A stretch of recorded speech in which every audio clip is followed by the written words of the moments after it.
well. Peace and salutations to those for elect brothers across the globe. In your bodies is a living sacrifice for the names of Yahweh Shem Shot. Alright, so y'all say shalom. It's a brother you call, man. Real quick, doing this lesson while I'm on the road. Just, spiritual conversation, various topics, whatever you want to call it. But just things that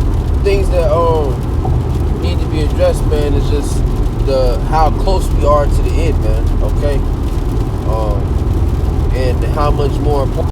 Elder Itaza was earlier, and he was shot. You don't want to have that doubt feeling on you, man. You know what I'm saying? You don't want to have that guilt feeling, because that's how a lot of Jakes are gonna be. A lot of Jakes are gonna be in that spirit. They're gonna be in that, I could have done more spirit, versus being in the corner biting their nails, and then we're more in tune with Yahweh Bashim Yahshai more than ever. Okay, we have to stay intact with him, man, at all costs, whatever it is. Okay, any and everything Yahshai. All right, which that's pursuant to that scripture about roughly paraphrasing, forsaking all, forsaking everything. He that forsaken mother, father, children, okay, basically forsaking everything. Was about to be producers, brothers used to be in the NFL. They had a major way of getting some money that's gonna save you in the end.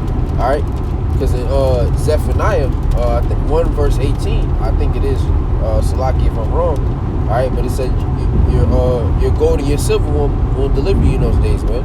All right, it says people are going to be throwing their gold and their silver in the streets, but it's not going to deliver them. Why is that? Because the Lord doesn't care about that stuff, man. The Lord cares about effort, and he cares about who's putting forth that effort to chase after him. Who's willing to sacrifice everything else for him, because he sacrificed everything for us. You know what I'm saying? So that's what the Lord's looking for, man. He's not looking for somebody that's half-assing this. No lukewarm niggas. The Lord's, that's in the book of Revelation, man. He can't stand a lukewarm nigga, man. He says, roughly paraphrasing, since you neither cold nor hot, I will spew thee out of my mouth. Okay? Because you're lukewarm. You're riding the fence. You don't want to pick a side. You on fire some days, and then the other days you just completely fucking freezing, man. And I'm not saying you're gonna be on fire every day in this truth, because it's a balance, but like on fire as in you claiming that, oh yeah, I'm an Israelite, but then the other days you act like a nigga. That's not balancing. Okay, that's being lukewarm. You don't know how to balance. Alright? A false balance is an abomination to Yahweh Shem Shot. Okay, so that's another thing to keep in mind. But yeah, man, like I said, man, this is the time that we need to be getting more tapped in with Yahweh Shem Shai. All right, the Day of Atonement just passed. It was a beautiful, holy day for me, first and foremost, speaking for myself. I feel like I've gotten more, in that intact with the Lord, man. There were certain things that I was struggling with, as far as balancing the work and then doing this plantation shit, as well as the other things in the world. And at the end of the day, it all comes down to making excuses, man, because the Lord is not going to want to hear any excuses. All right, and that's something that I had to come to realize as well. The Lord's not ready. He's not willing to listen to excuses, man, because you have time and you have every chance, every second of the day. You have a chance to do this work, man. You can do a 14-hour shift. It still don't fucking matter, man. You can do something for the Lord before you go to bed, which he doesn't require much. You can read you a chapter, watch one video, do a lesson, do something concerning the Lord, man. At least one thing before you lay your head down, man. So long days at work and my woman's stressing me out and this and that, man. The Lord's not willing to hear those excuses, man, because there's men out there that are dealing with more harder things, and they're able to deal with it. You gotta cherish all of this, man. All right, because it's going that famine of the word, in Amos, the 8th chapter, 8 and 11. All right, that famine of the word is coming soon to the earth, man, and it's going to be worse. It's going to be worse than not having food or water. All right, because this is the way of life. These scripts are the way of life. Okay, the scriptures talk about, I think it's Isaiah 33 and 6. Wisdom and knowledge shall be the stability of thy times. Okay, so this is all we got, man. All we have right now is this wisdom and knowledge that we're receiving. So we have to cherish it. We have to lock into it, and we have to get rooted in this thing, man. We have to get rooted in this truth. All right, we have to be rooted with Yahweh Bashim Al-Shai, because if you're not, hey, you can easily be plucked up, man. All right, and we know that this is the time where he's about to do a lot of plucking, man. All right, this is the time where we're about to. This is the time of building, and plucking up that which is planted. Roughly paraphrasing that script in Ecclesiastes, okay? But hey, man, I just want to make sure, I want to make sure brothers is, grasping the seriousness of this, man. Speaking to myself first and foremost. All right, because you have to judge yourself every day, whether you be in the faith or not, man. Okay, you have to judge your own works, okay? Because the scriptures say you got to work out your own salvation with fear and trembling. All right, I can't save the next man, just like the next man can't save me. I can't even save myself. Okay, only Yahweh Bashim Al-Shai can save me. Okay, so we got to work out our own salvation, man.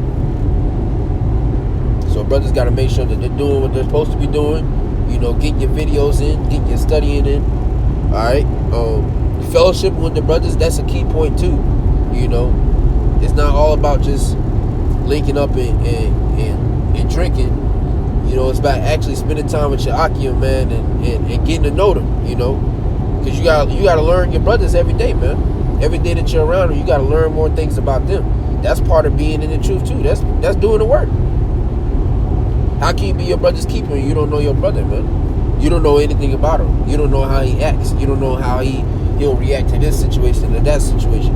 You have to learn your brother, man. All right.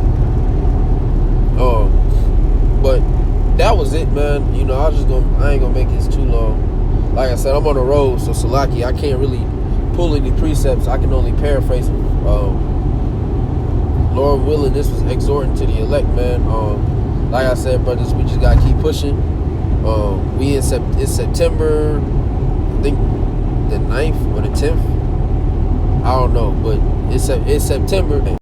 It feel like yesterday. We get out of this place soon, man. Hey, and the scriptures say, it is high time to wake up out of our sleep, because our salvation is nearer than we believed. Okay, so we believe that we're getting out of this place soon, but hey, it's gonna be even sooner, man. I'm telling you, man, Jake. It's gonna be one day, man, when we wake up and ain't shit gonna be the same, man. Nothing's going to be the same, man. You're not gonna be in that normal routine anymore. You ain't gonna have to go to work no more. Which is good for now, but shit, you gonna have to. It's just new challenges, man. All right, you ain't got to go to work no more, but now you got to figure out how to feed yourself and your family, mentally prepared. All right. Because if your spirit ain't right, man, then you're not gonna be right. Like I quoted, man, wisdom and knowledge shall be the stability of thy times. Okay, Isaiah 33 and 6. If I'm wrong, Salakia. But I think that's where that scripture is. But like I said, I don't want to make this too long. Lord willing, this is edifying and exhorting to the elect. All right, before I close, once again, giving all praise, honor, and glory to Yahweh Bashim Al-Shai, Bahashim, Rakakodash. Double honors to the apostles and elders, great millstone, well. Peace and salutations to those for elect. All right, y'all brothers, man, y'all keep pushing, Akim. Okay, we almost out here. We at the door.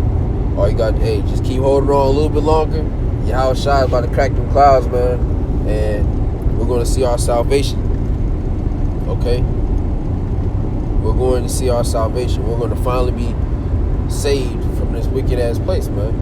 Okay, our captivity is almost up. Our captivity is almost up, man. Akim should be jumping for joy each and every day. Your boss pisses you off. So the fuck what, man? That nigga's probably gonna go into captivity if he's an Edomite or if he's another nation. It is our time, man. We're winning. There's nothing to be pissed off about like that, man. We're winning. We are winning, Akim. Alright? We got the W. These other nations got the L. We are princes of the power. Alright? We are Yasharallah, man. We got the W. At the end of the day, nobody else is winning but us. We got the Lord on our side. We got the Lord backing us up. Fuck what these other people say, man. Alright? So y'all keep that in mind, brothers. And Lord willing, y'all brothers continue to endure to the end, as well as myself. Okay? All the sincere Akim pushing this word, man. Y'all brothers keep pushing, fighting for this faith, and fighting for Yahweh Bashim Yahshua. Shalom.